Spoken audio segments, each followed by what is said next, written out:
I've it's always like so slow to tell me if I'm live or not. It's kind of annoying. Um,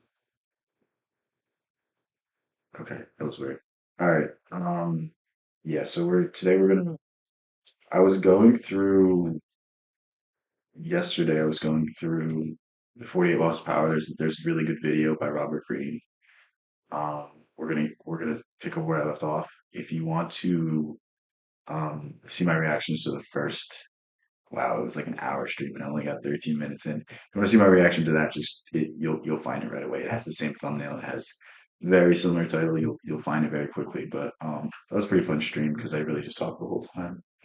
Um, but yeah, without further ado, we're gonna get into this. I just want to say like videos like this are really, really cool. So if you find anything that's like very straightforward, very easy to go off on tangents about, send it in my Discord because that's like makes my job so much easier. I'll see you, Kenny. Have a good night, man. Thanks for being here. Thanks for telling me at least, right? But yeah, we'll get into this video.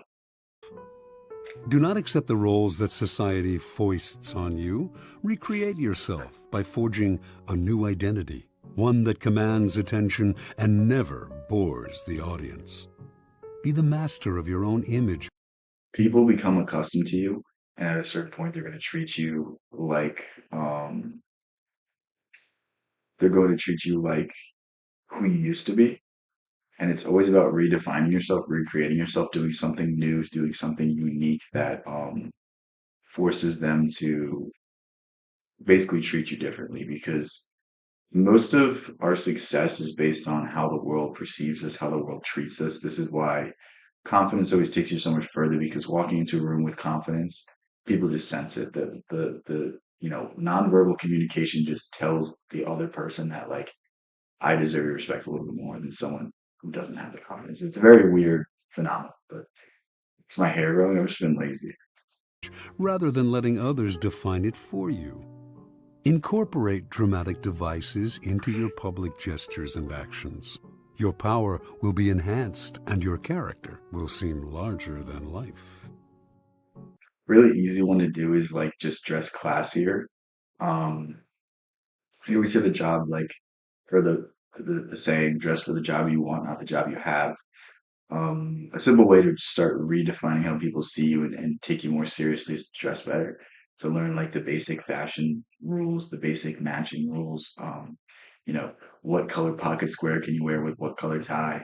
What color belt can you wear with what color shoes? Like those really basic things can go really, really far. And I'm not talking about like the peacocking that a lot of guys do. Like a lot of guys will have like a bunch of rings on, a bunch of necklaces on. They'll accessorize instead of just getting the basics. And it's like if you just show up in like a decently tailored suit, a decently nice looking suit with a somewhat collared shirt that looks presentable, you tie your tie. Like think of how much more seriously people are going to take you versus like the people that barely meet the dress code. You know what I mean? It's like there's little things we can do each day to change how we're defined, change how people treat us, and it's finding these things and putting enough of them together so that we're putting our best foot forward.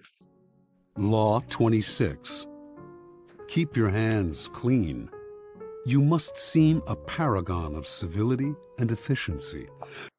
This is what every corporation does. Every corporation has an HR department so that it seems like they're not unjustly firing people. So it seems like, you know, the human resources is taking care of it. Like the boss doesn't really fire anyone anymore. It's always a human resources person that does it. Like, do you know my last job? It was literally ridiculous. Like they were doing a lot of cuts. So it's like I literally just have a meeting with my boss and HR and they're like, yeah, your last day's tomorrow. I'm like, what the like these people are not your friends. They tell you all of these nice things in your introduction. Oh yeah, we're a great corporation. We have all these, and then they'll stab you in the back at any moment. And it's like it's ridiculous that no one sees through the facade that HR is. It's literally just legal protection and ensuring that people get fired on time and without any sort of like comeuppance about it without any sort of issues. Your hands It's are like so never crazy to soiled me. by mistakes and nasty deeds. Maintain such a spotless appearance by using others as unwitting pawns and screens to disguise your involvement. Law 27. Play on people's need to believe to create a cult-like following. This is something you see a lot on social media today. I'm not saying do this. I'm not saying that this is a good thing. But people need to believe in things. People need to hold ideals beyond themselves because if they don't, there's an absence of this. There's an absence in the soul. And this is something that is being manipulated more than ever today. Think of how many people have replaced the idea of God with a political belief, with a political system.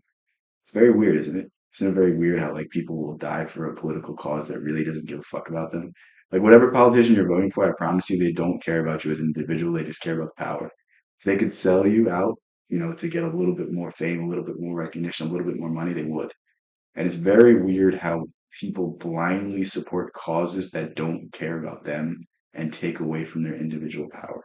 I really want you to understand the human nature and how human nature really guides you to be part of an ideal, part of a system, part of a movement, part of a group, and break away from it because it's when we put the power into ourselves, when we put the focus into ourselves, when we find everything that we need. When we find every source of strength, every answer to every question that we need, it's all right there. But when we go so partisan, when we become, I'm this, I'm that, I'm part of this group, I'm part of this group. Like when you define yourself by other people's categories, when you define yourself by movements, you take away from who you truly are. And it's very weird to me that people so blindly accept causes because there's not a single cause in this world that I don't disagree with in a certain method, in a certain application, in a certain ideal they hold. Like I can see the good in like a lot of different social organizations, a lot of movements, a lot of things, but like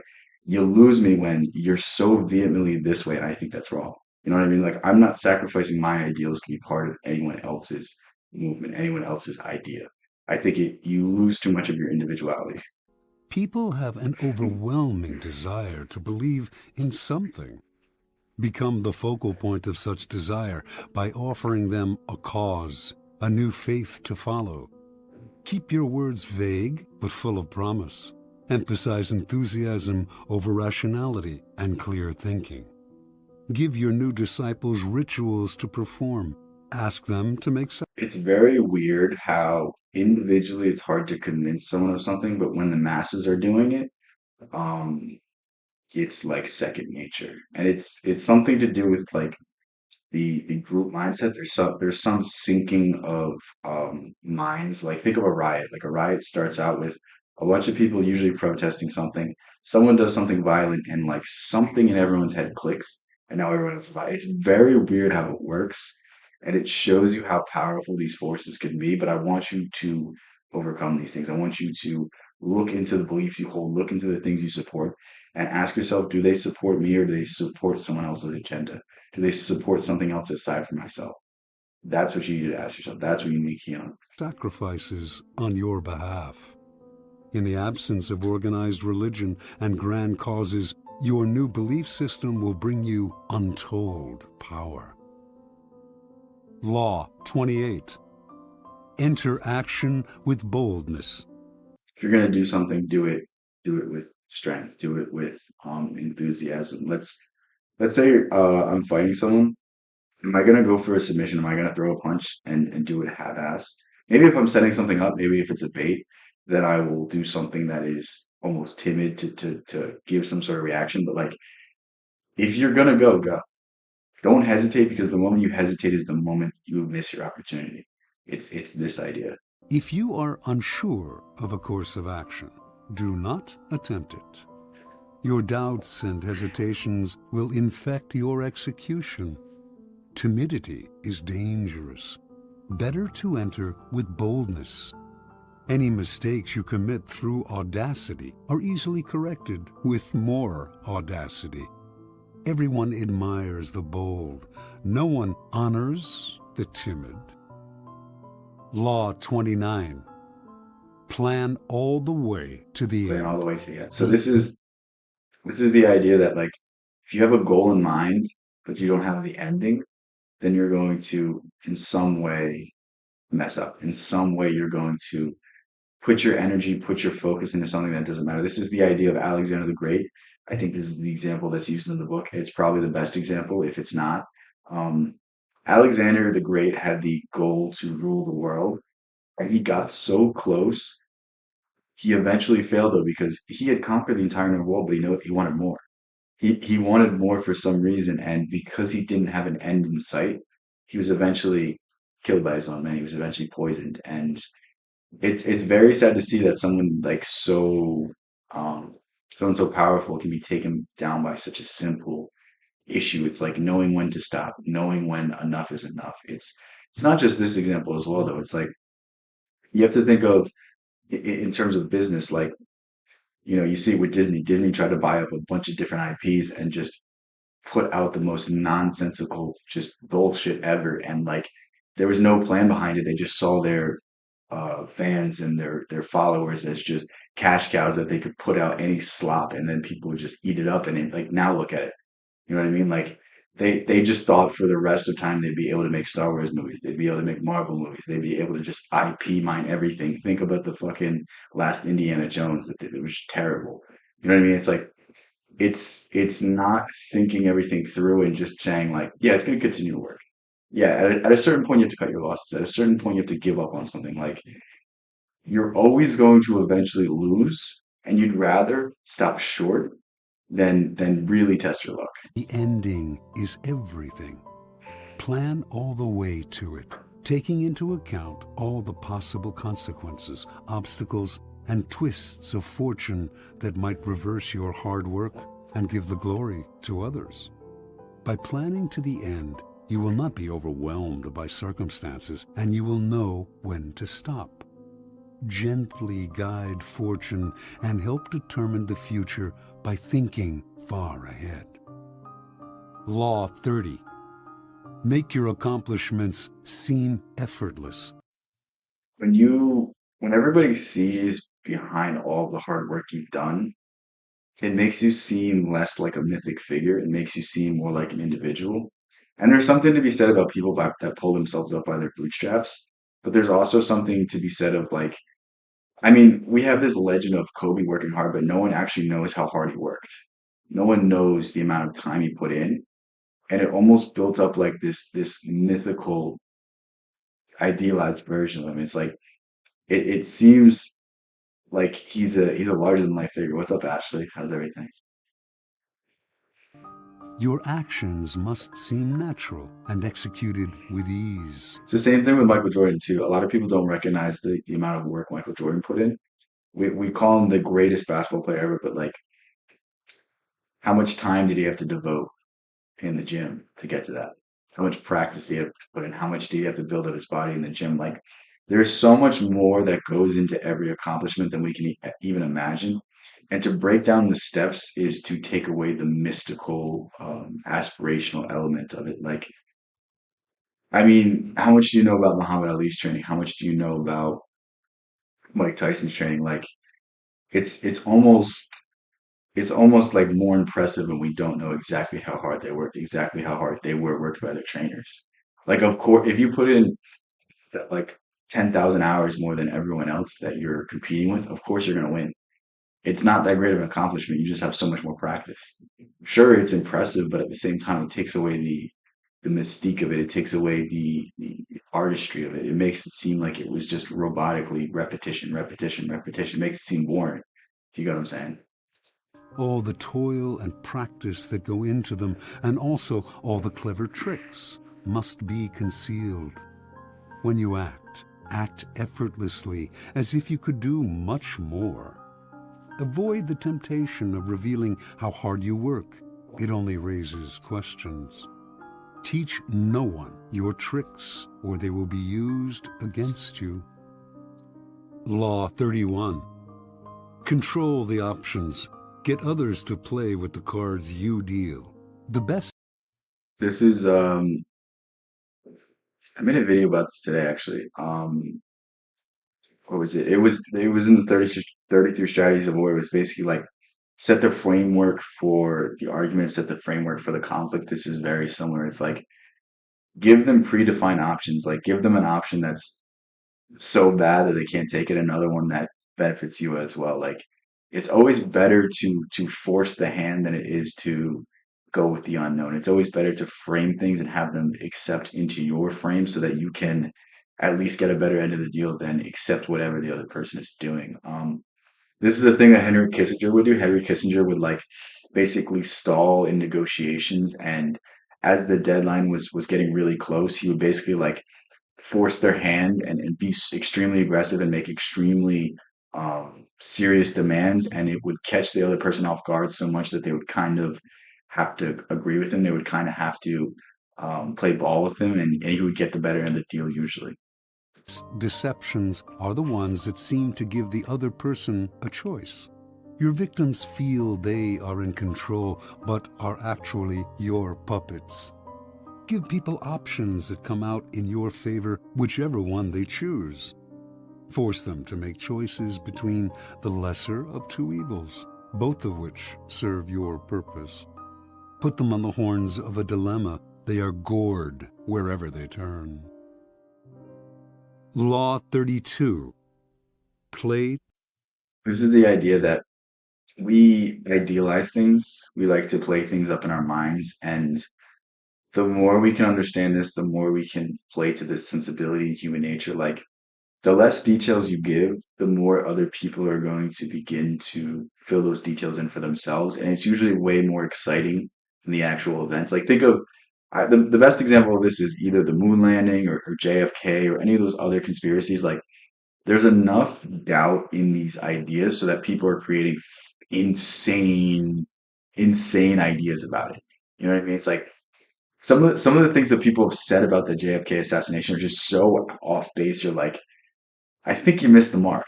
And I'm telling you, like, whatever the truth is, whatever actually happened is way less exciting than all of these conspiracies. And that's really the sad thing about these things. Like, what people like the one shred of doubt that people have about a certain thing, they just go off into complete left field. And for the next 50, 60 years, they're speculating, saying the most insane things ever. It's just so funny when you think about it this way. To people's fantasies. The truth is often avoided because it is ugly and unpleasant. Never appeal to truth and reality unless you are prepared for the anger that comes from disenchantment.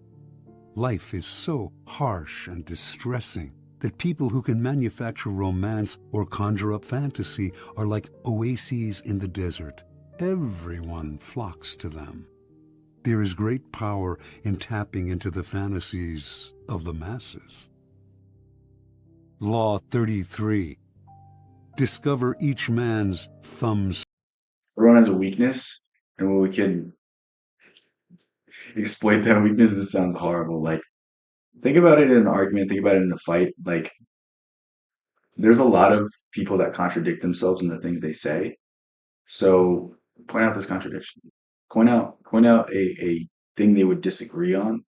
Point out a flaw that you've seen. One of the easiest ones is like pro-life people are also for the death penalty.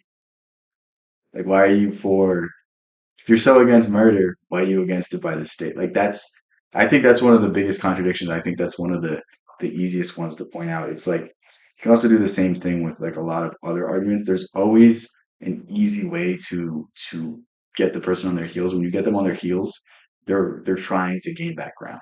They're already starting off at a deficit. It's the same thing in a fight. It's like if I see a big guy I'm probably going to want to hold him down in side control. I'm probably going to want to take his back or get him out. Like those are positions that big guys usually aren't in and usually aren't trapped in because they usually get right out. So like I'm going to put someone in a position they're not comfortable with. I'm going to put someone in a position that they're not usually in. And through that, I have the advantage. Through that, I have the best course of approach. Whereas if I lie down in side control, I'm fucked. Like I'm going into their domain. I'm going into where they want to be. It's understanding this and learning how to use this at the best times. Screw. Everyone has a weakness. a gap in the castle wall. That weakness is usually an insecurity, an uncontrollable. You can tell someone's insecurity by their insults, by the things that they constantly hearken on. Someone that will always insult others' intelligence usually believes that they're not as smart as the world says they are. They're not as smart as they think they are. Like there's some need, there's some lack because someone that's truly intelligent doesn't need to bring down others' intelligence to shine. I mean, if you're Nikola Tesla, I don't think you need to insult others' intelligence. Everyone knows how smart you are. Same thing with Einstein. It's like any time someone is putting something out that is to bring others down, there's some projection there. Now you just have to get to the basis of it. But this is how you can find some people's insecurities. This is where you can find people's what did he say? The thumb screw? This is where you can find people's thumb screw. Thumbscrew you can turn to your advantage. It's not really Law something like 30. again, it sounds bad that I know these things, but it's like it's not something I'm consciously aware of, but it's like these are the ideas to play with because let's say you're in some sort of dispute. You gotta try to get the better end of the deal. You gotta try to preserve your own self-interest. As long as you're not overly taking advantage of the person, I think like we have to equip ourselves with every tool we can because the world is very unforgiving and you know it's a simple survival tactic. It's me or them. It's not something I do personally.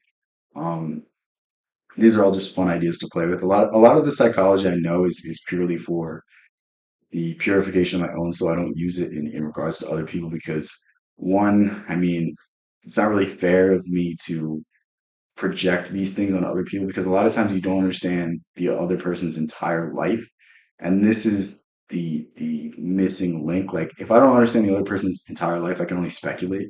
Whereas if I know a lot about them, then I can tell you, like I can pinpoint a lot of details, I can pinpoint a lot of insecurities simply because it's just something I've done with myself. But like you got to be very careful because we always view things through our own lens. So like we can even project our own conclusions on other people. Like I have a friend who hasn't done a lot of work on himself. So like a lot of his projections you can tell are biased by his own. And it's like when we're trying to analyze people, when we're trying to understand the context, like you got to take yourself away from it. You got to disassociate from yourself and see it purely from their eyes and purely from their perspective and think like them.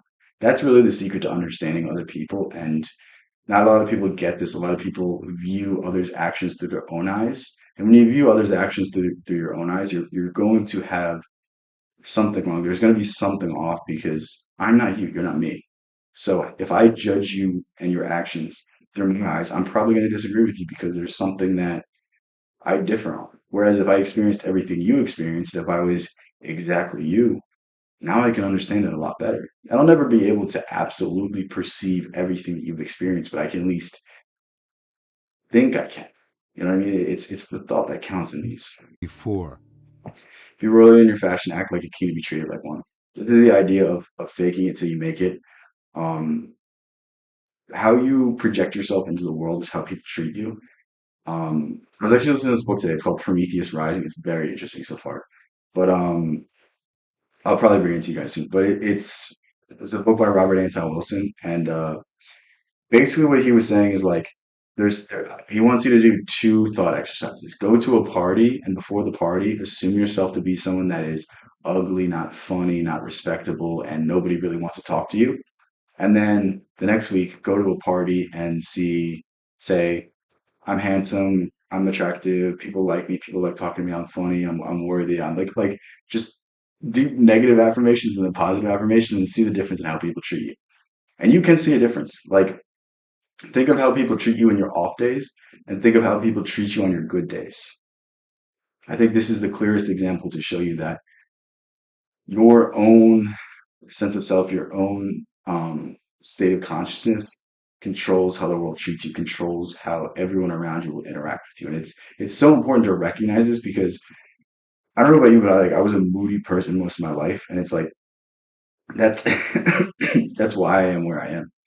That's why I'm not exactly where I want to be. That's why I don't have everything lined up in my life because I'd have great days where I'd make great progress, but I'd also have destructive days where, I'm so negative. I stay to myself. I don't really socialize. And because of that, I missed out on a lot of opportunities. So it's like just controlling yourself and controlling how you project yourself to be is one of the most important things you can do. And learning to calm yourself down when you're in these negative thought loops, when all you can do is fixate on the negative.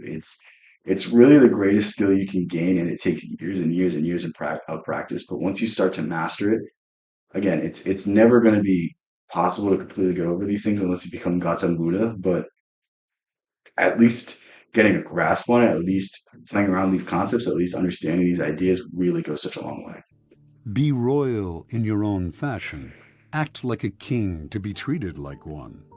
The way you carry yourself will often determine how you are treated. In the long run, appearing vulgar or common will make people disrespect you. For a king respects himself and inspires the same sentiment in others. By acting regally and confident of your powers, you make yourself seem destined to wear a crown. Another thing that's very important is don't be arrogant in your confidence. This is something that I didn't understand for a while. I used to be very I would teeter totter from very insecure to very overconfident. And it's not the outward blatant confidence that inspires people to respect you, inspires people to treat you differently. It's the quiet confidence. It's when you walk into a room and you don't need to say anything, but people observe your presence. When you walk into a room and you have a really relaxed posture. You're just sitting there and you're just absorbing everything. You're listening. You're looking people in the eyes. Your body language is strong. It's present. It's open.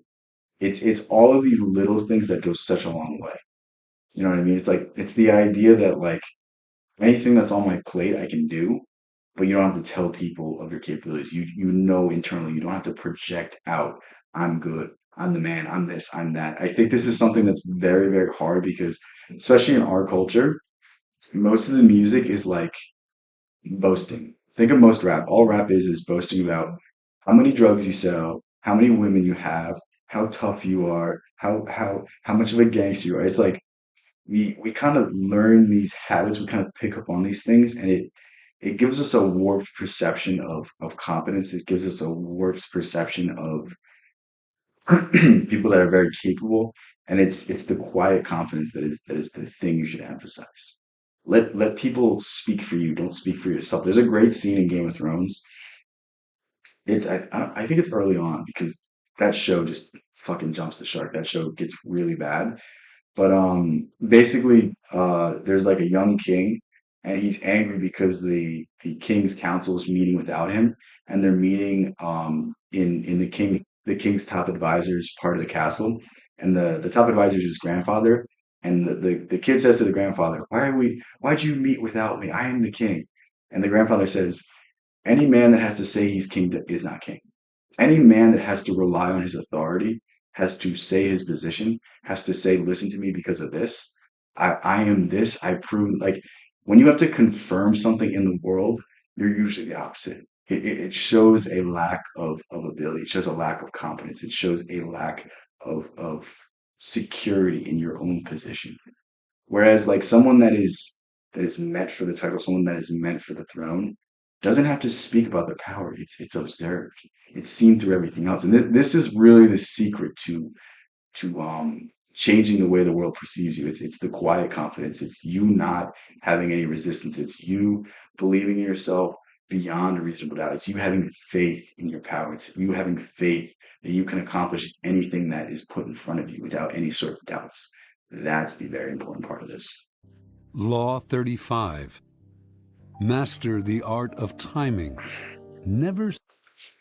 There's no such thing as perfect timing. This is something I need you guys to understand. There's never perfect timing for starting business. There's never perfect timing for asking that girl out. There's never such thing as perfect timing. There's such thing as a chance, as an opportunity. And when you see an opportunity, you have to take it. If that opportunity misses, you gotta just let it go, man. You gotta just let it go. That's really all I have to say about this one.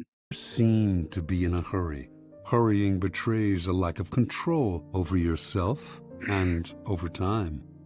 Always seem patient, as if you know that everything will come to you eventually. Become a detective of the right moment. Sniff out the spirit of the times, the trends that will carry you to power.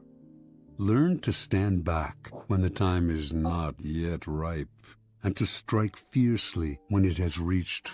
Timing is one of the most important things to master.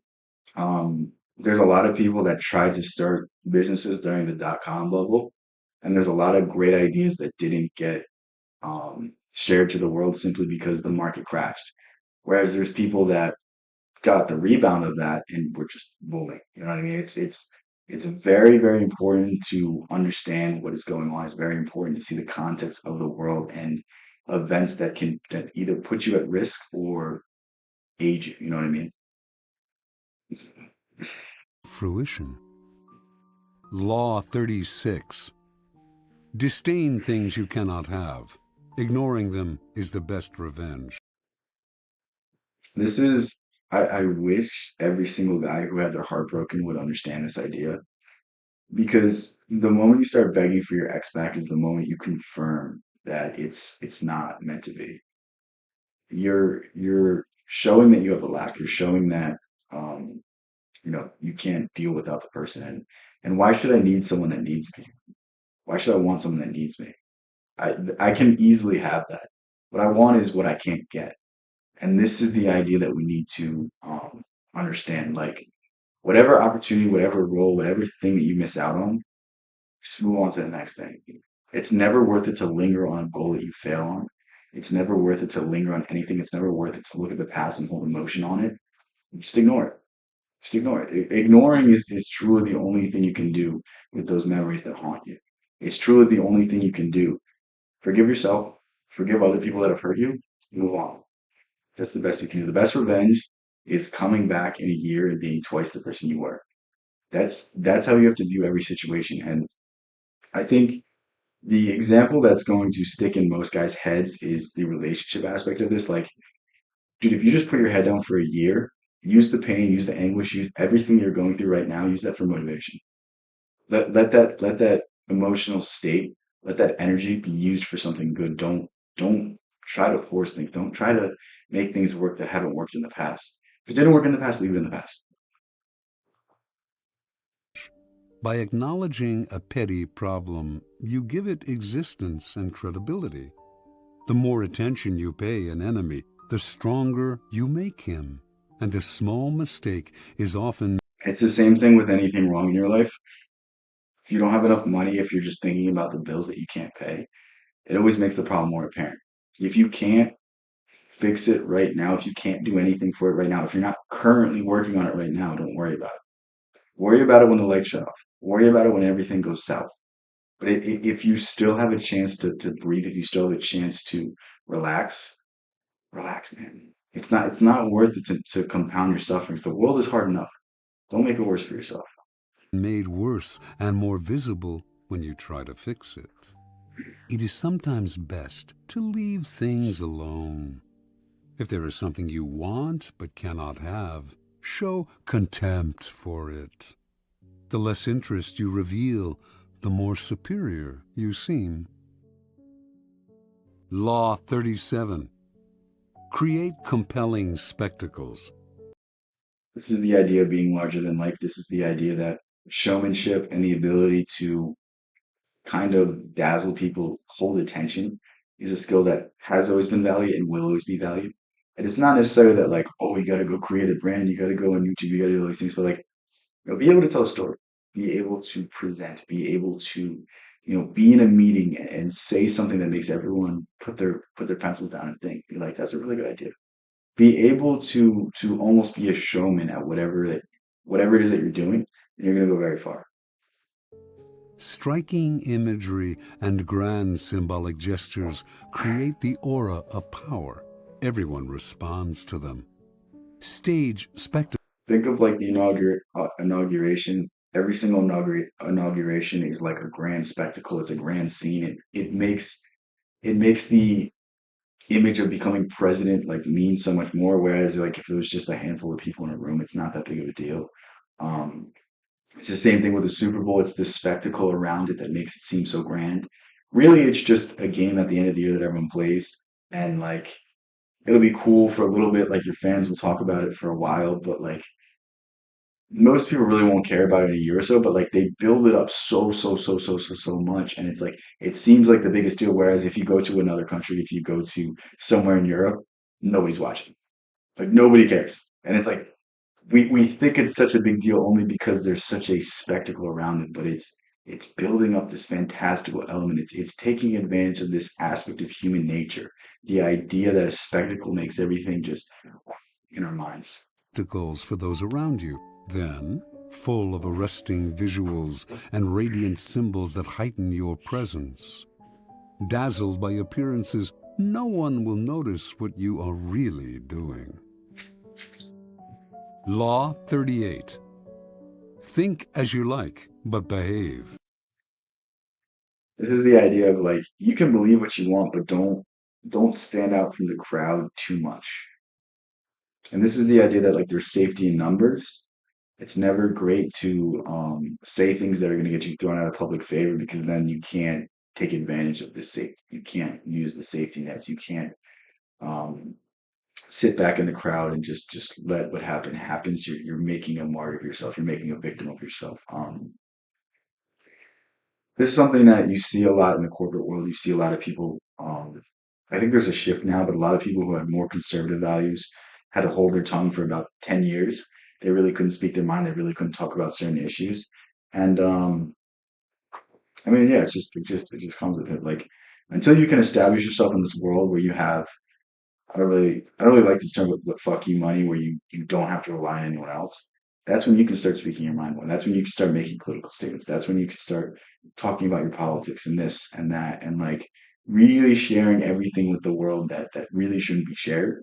But until that moment, you gotta respect the decorum. You have to respect the rules. You have to don't make such a target on your back. I know it's ironic that I'm saying this because I just talk about whatever I want, but don't be like me. I'm an idiot. Like others. If you make a show of going against the times, flaunting your unconventional ideas and unorthodox ways, people will think that you only want attention and that you look down upon them. They will find a way to punish you for making them feel inferior.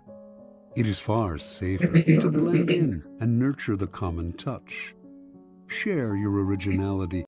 Try to find common ground with everyone that you disagree with. I think that's the easiest one. I don't agree wholly with anyone else on this world, but I can at least find common ground with most people. And that's something you should really look for. Only with tolerant friends and those who are sure to appreciate your uniqueness.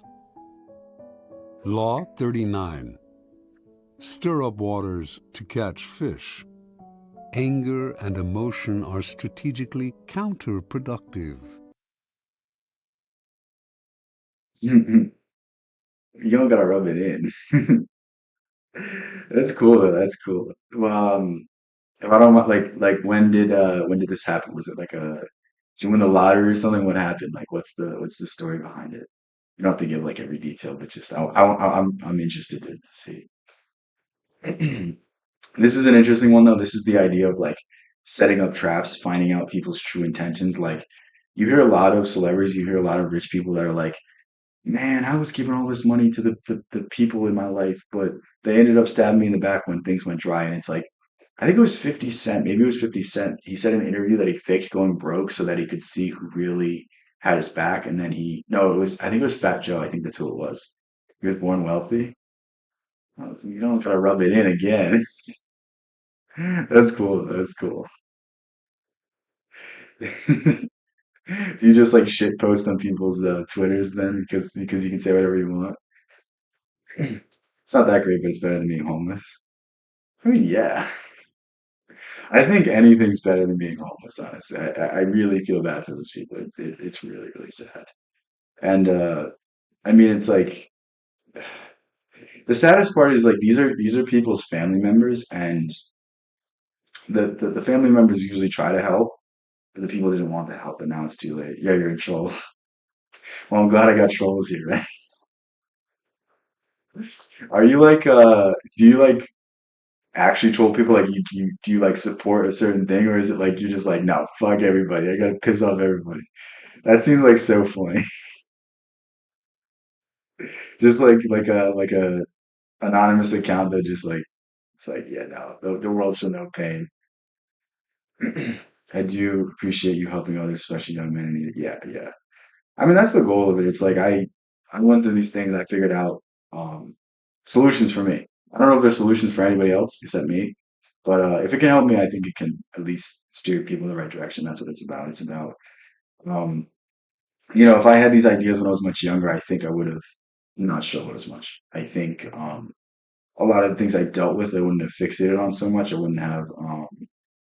You're the only woman that successfully trolled Andrew Tate. Okay, you got to tell the story. You got to tell the story. Like, how is it success? Like, what do you mean? Like, how is it successful? Like, did you trick him or something? Helping others helps ourselves. Yeah, yeah. I uh, I think I posted this on my other channel, but one of my favorite quotes is Gandhi's quote. It's "Be the change you want to see in the world." The cure for loneliness, pandemic is volunteer work. Yeah, yeah, for sure, for sure. Yeah, but like the thing is with that, like I can give like a prescription that's going to help everybody. I can tell everybody that's going to do it, but until they do it, it doesn't. It's not anything. It's like convincing the people that are like wallowing in their own suffering that like you just got to do something. You just got to find something in your life that's worth living for, and it gets better. I mean, it's really that simple, but it's like, how do you tell someone that's in the depths of despair that it's true? Yeah, let's hear the story. I'm very interested. You must always stay calm and objective. But if you can make your enemies angry while staying calm yourself, you gain a decided advantage. Put your enemies off balance. Find the chink in their vanity through which you can rattle them. Robert Greene talks about this thing where, let's say there's someone that's like passive aggressive to you, and you're not sure if they actually dislike you, but you can't tell. If you like surprise them, if you like jump out in front of them and say, "What's up?" Like there's a split second where you can see the anger in their eyes. Or if you tell someone good news and like you're not sure if they like you or not, you can always see that glint of jealousy. You can always see that glint of rage in their eyes for a split second, and you can tell what they really feel about you. Giving myself to others helped me the most. I'm only focused on myself happiness, but yeah, yeah.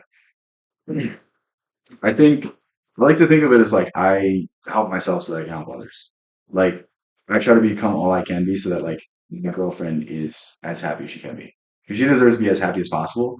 And it's like unless I'm happy first, I can't make her happier. You know what I mean? I want her to be even happier than me, and that's not gonna happen unless I can be good with myself. Have you read The Art of Seduction? I see that glint in my mom's. Yeah, I read The Art of Seduction. We can watch a video on that after this if you want.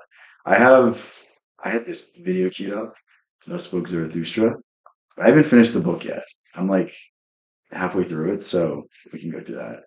You're gonna do great things. I hope so.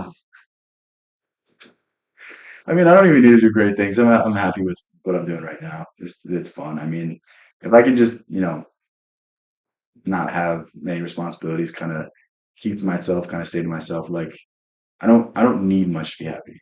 That's the great thing about it. And you I like hold the the art of sword. seduction though. It was the art. The thing I liked about the art of seduction is it wasn't.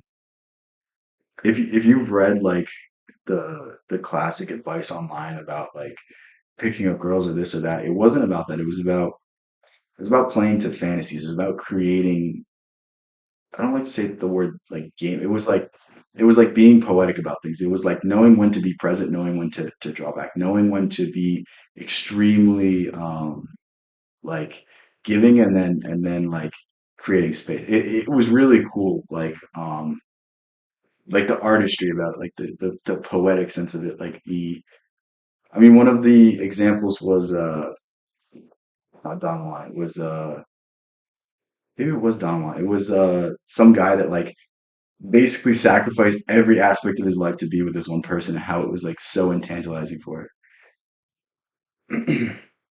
My friend gave me a copy of Struggle with Men, and now she's a terror. See, that's the thing about information. I don't think knowledge is bad. I think it's certain people apply it and have malicious intentions, so it could be bad. Yeah, the anticipation and mystery. There's something about our imaginations that make everything more exciting than it really is. And when you can build up that mystique, it's really the coolest thing ever. Like the gifts I give my girlfriend, half of it is the surprise. Half of it is like, oh my God, I got you this gift, and she's like thinking about it. And it doesn't even have to be something special. It could be something like flowers, or it could be something like a stuffed animal. And she's like, oh my God, I like it. Like, you know what I mean? It's like you build up the excitement. It's almost like the act itself is not the best part of it. It's the build up. It's everything surrounding it. It's the scenario. It's everything that goes into it. That's something I didn't understand until I really read that book.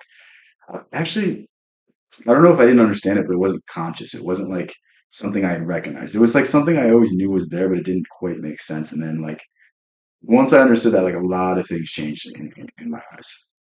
Rings. Law 40. Despise the free lunch. What is offered for I wish more men loved their girlfriend as much as you love yours.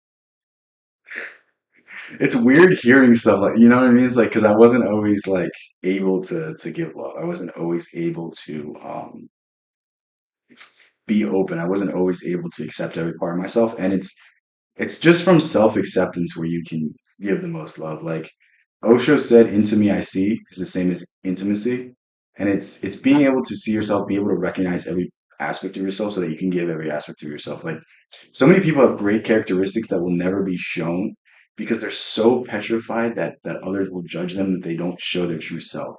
And when you're good with every aspect of yourself, when you're good with your faults, when you're good with things you're not good at, when you accept them, then you can just be yourself. Like there's a lot of things that I like struggle with. There's a lot of things that like I'm very moody. I'm very up and down. There's days where I'm extremely happy. There's days where I'm like in my own head for too long. And it's like there's days where I literally have to meditate for hours to get myself into a normal state. And it's like, you know what I mean? It's like I just recognize that. It's just how I am. Like when I have the rushes of energy, I just have to use it. I just have to be creative. And that's all it is. It's so simple. It's good to know in order we can protect ourselves from sociopathic people. Yeah, yeah. Yeah, that's the thing about it. It's like I don't think anyone's born that way. I think everyone kind of develops that way. It's really sad that certain people like never got love. And you really got to put your heart out for them because you can see yourself in them.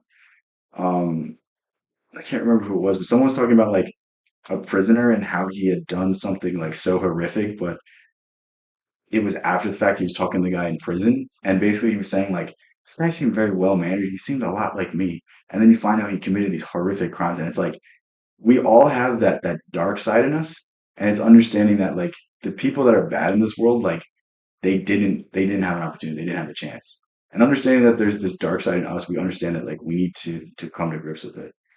Being human is hard. Faith keeps us going. Good faith. Yeah, yeah.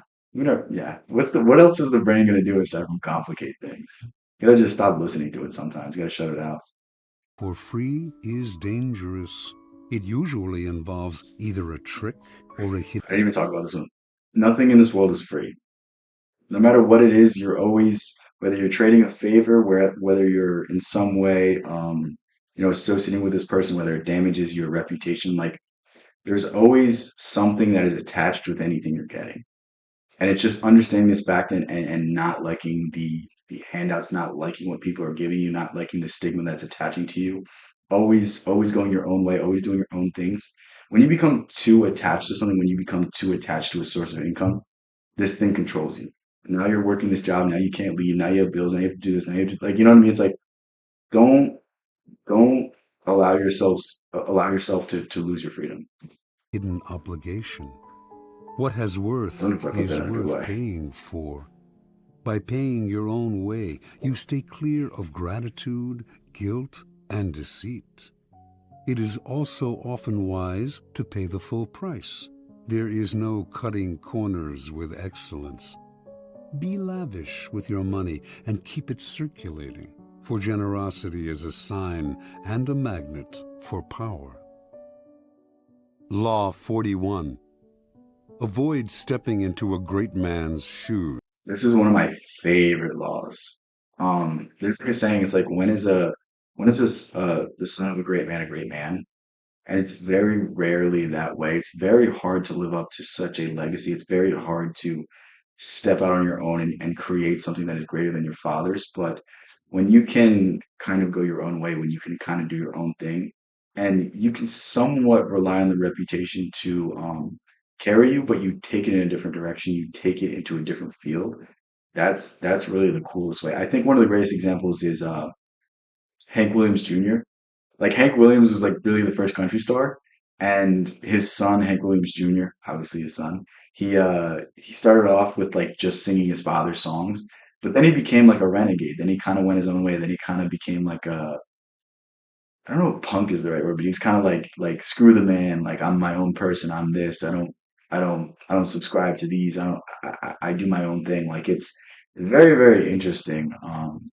And you see it in the inverse. You see um Joe Frazier Jr., I think he was like a professional boxer and he never really lived up to his father's standard and he was always just known as Joe Frazier's son.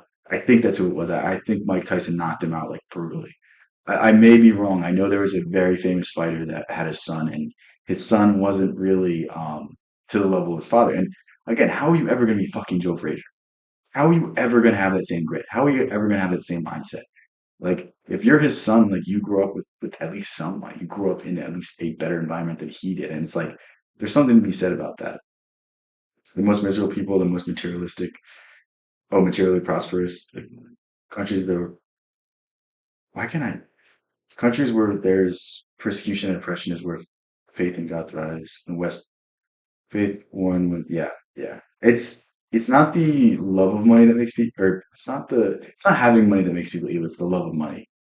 Um Yeah, you feel bad for Baron Trump. Yeah, yeah. See, there's a few individuals that like can raise sons being rich. Like, um, in the grand scheme of things, Trump's sons like are pretty good for like billionaire sons.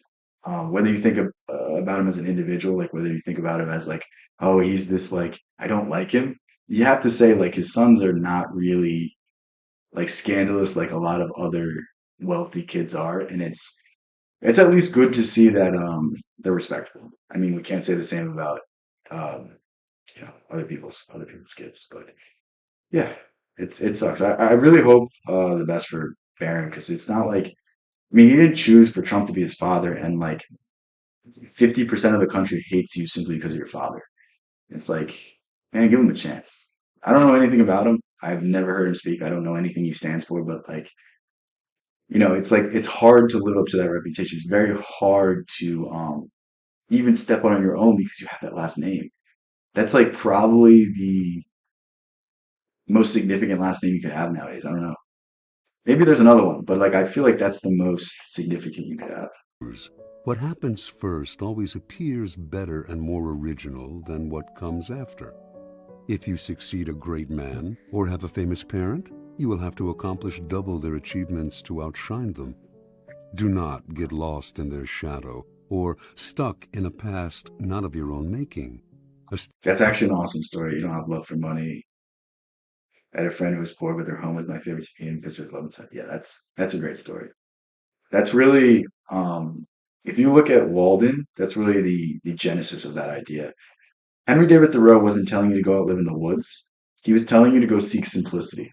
He was telling you to understand that when you have less, that's when you can appreciate what you have. Like when you only have a car that gets you from A to B and it's not a fancy car, you appreciate it from getting you to A to B. Whereas if you have a supercar that costs a few $1 million, when that thing breaks down, you're gonna get pissed. When that thing stops working, you're gonna be angry. When another faster car drives by, you're gonna be like, I should have bought that one instead. Whereas if you just have an average car that gets the job done, like you're like, all right, cool. It's the same thing with house. Like if you have a mansion, you're gonna be like, oh, I have all these issues. I have this, I have that. Like you're gonna be like, I don't even use this part of my house. Whereas if you have a little shack and you just go to bed, go to work the next day, like that's where you can appreciate things. When you have just enough, that's the perfect amount. That's the perfect amount of money to have. That's the perfect amount of things to have. It's really about simplicity. Most people aren't at the stage of development where you can give them excess and it doesn't change who they are. It doesn't affect who they are. Most people get arrogant. Most people think they're better than everyone else because they have money, because they have material success. But it's like you may have all the material success in the world, but you're not spiritually happy. You're not spiritually fulfilled. I mean, look at Elon Musk. Like that dude has more money than anything, and it's like he has to have five corporations to feel the thrill of life. He has like what 10 kids and he doesn't really spend time. Like, you know what I mean? It's like I don't want that kind of life. Same thing with Bezos. Bezos has to spend $1 billion on a wedding so that people pay attention to him. It's like I don't I don't think spending $1 billion on a wedding is gonna make you feel any more love for that person. Like how much good could that $1 billion be for a starving country? How much good could that be for a community that doesn't have any jobs? You know what I mean? It's like it's very weird, isn't it? Is that just me? Is it just me that notices these things? I hope it's not. Establish your own name and identity by changing course. Slay the overbearing father, disparage his legacy, and gain power by shining in your own way. I would say there's one caveat. I think um, RFK Jr. gets like a real boost because of his heritage. Um, if you have, if you take everything about RFK, all the things he's saying, I think it's very much elevated by his legendary relatives. And I think that gives him a lot more credibility than you would have. He doesn't have that to fall for. So in some aspects it can be good. In others it's detrimental. Law 42. Strike the shepherd and the sheep will scatter. Trouble can often be traced. This is the idea of like the ringleader is the one that cultivates all of these groups, cultivates all of these things. And when you can take out the biggest threat first, the rest of them will scatter. To a single strong individual, the stirrer, the arrogant underling, the poisoner of goodwill.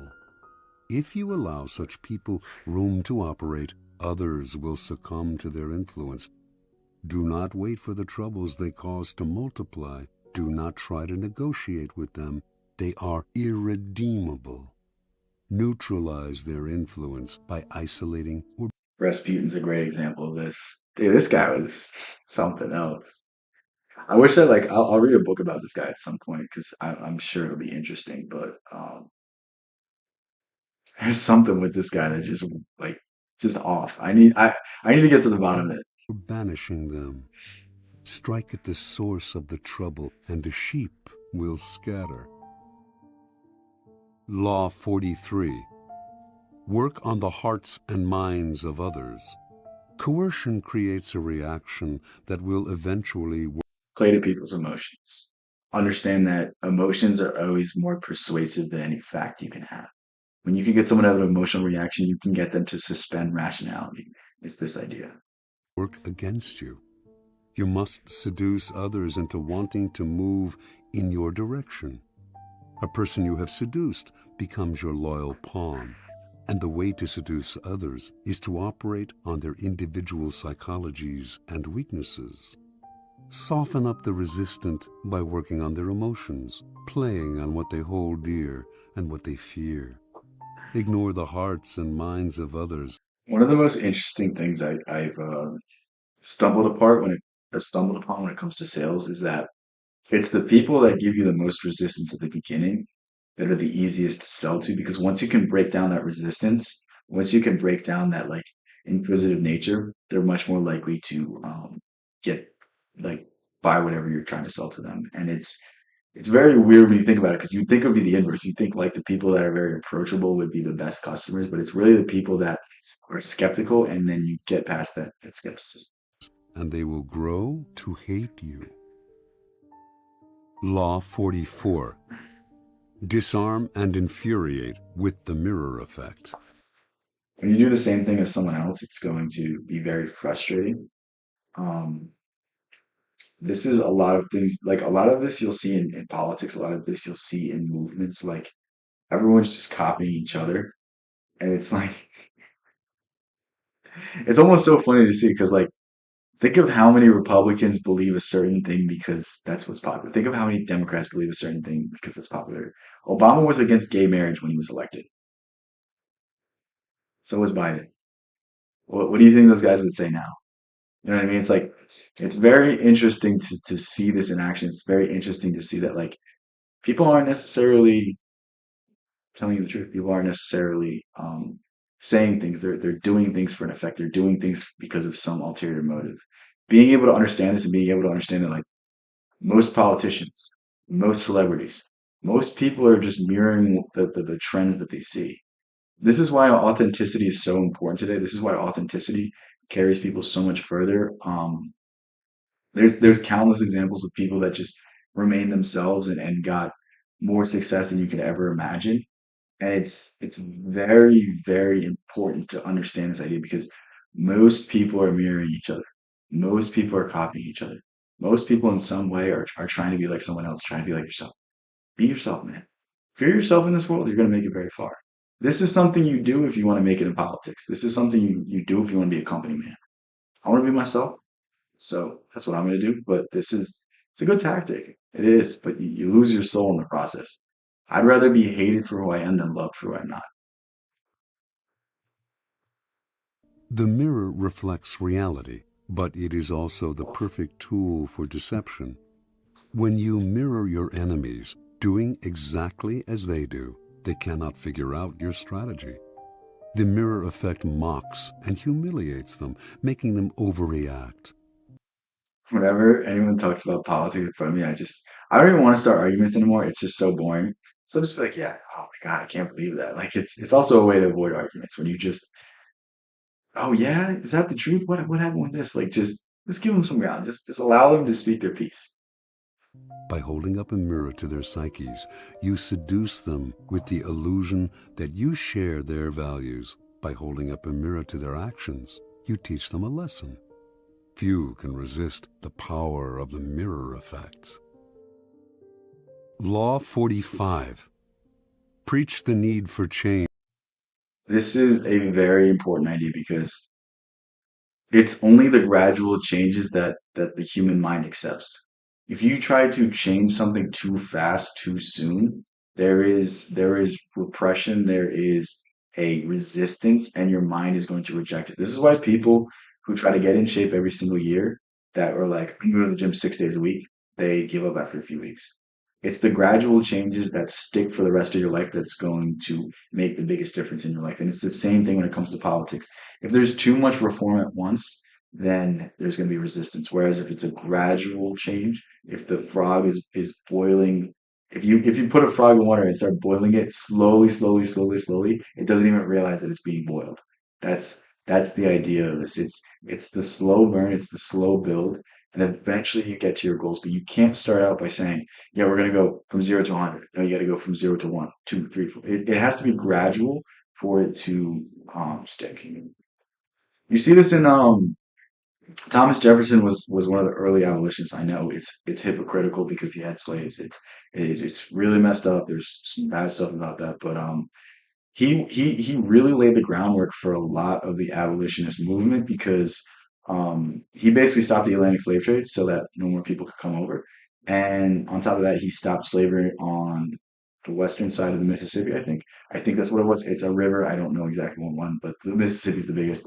So basically it stopped like slave states from having more power during the Civil War because if there was more slave states than Union states, then I don't think it would have ended the same way. I think there would have been a disparity in power. It's very interesting stuff to see, and it's really cool to see that someone was at least trying to do something so early. But never reform too much at once. Everyone understands the need for change in the abstract, but on the day-to-day level, people are creatures of habit. Too much innovation is traumatic and will lead to revolt. If you are new to a position of power or an outsider trying to build a power base, make a show of respecting the old ways of doing things. If change is Jesus, necessary, what is this? This is a scary guy. make it feel like a gentle improvement on the past. Law 46. Never appear. When you appear too perfect, you immediately gain detractors. People don't like perfection; they like a redemption arc. They like a redemption story. They like the hero's journey. Um, when you seem like you've never struggled with anything, this is immediately going to make a certain percentage of people dislike you, and it's going to make a lot of people jealous because dude, there's a lot of people online that like blow up overnight, and they instantly have followings. They're instantly making money, and it makes a lot of people like me like angry, and it's just like You always have to downplay your accomplishments. You always have to say to people that are jealous, like, I just got lucky. I think your stuff's actually better than mine, but you just have to wait.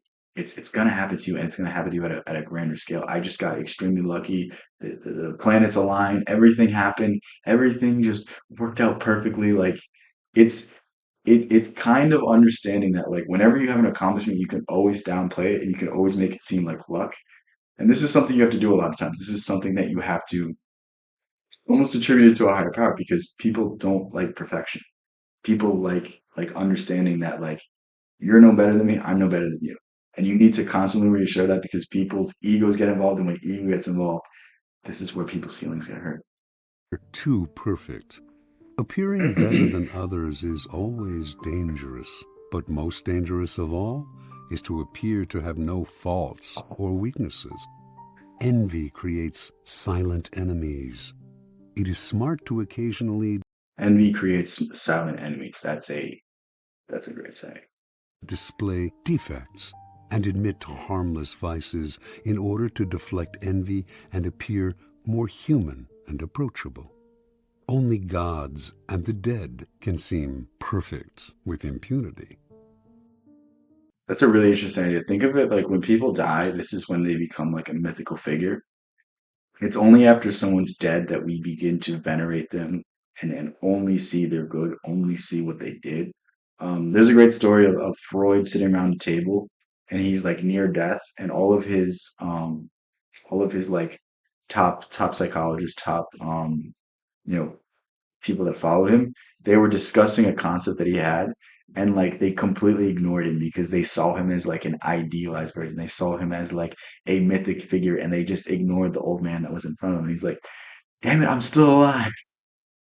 Like it's a funny story, but Law 47. Do not go past the again, Alexander the Great. Alexander the Great conquered the known world and wanted more. And because of it, his soldiers were pissed off. They were hungry. They wanted to go home. They wanted to go see their families. And like, I'm not doing this anymore. No one to stop. Whatever you do today is not going to be good enough at a certain point. Whatever victory you win, people innovate, people change, people approach things differently, and you need to understand like the strategy that worked for you today is not going to work tomorrow. mark you aimed for. In victory, learn when to stop.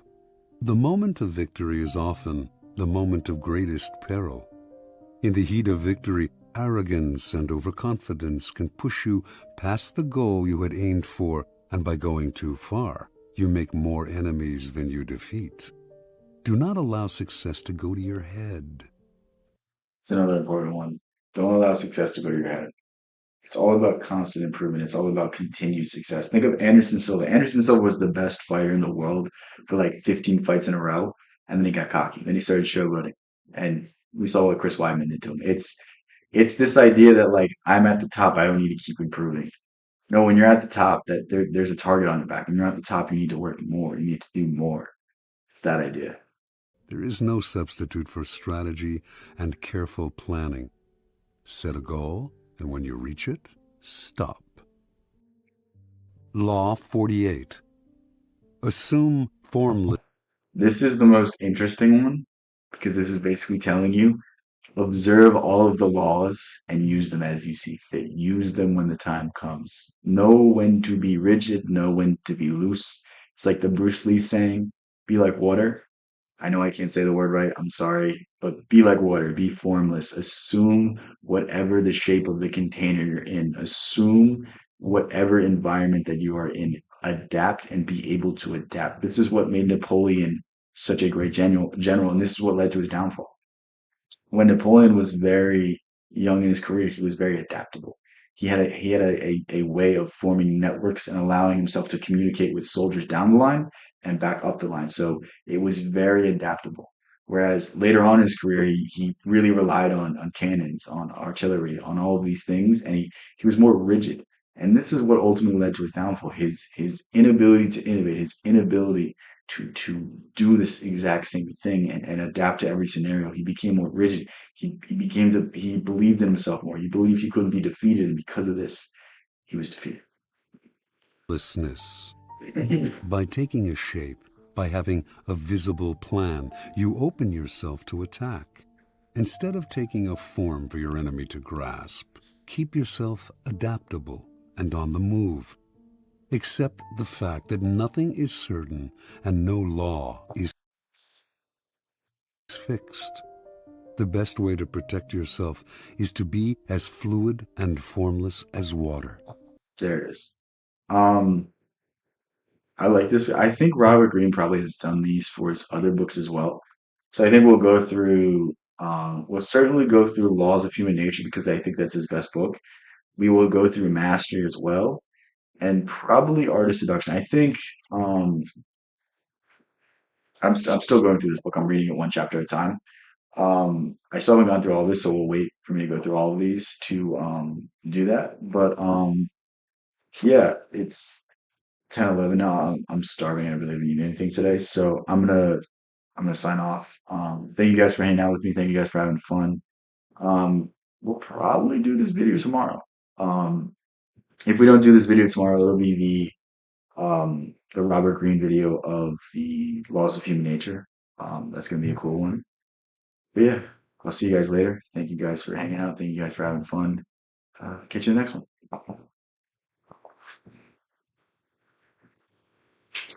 Say peace out. Ah, it's fine. So hungry.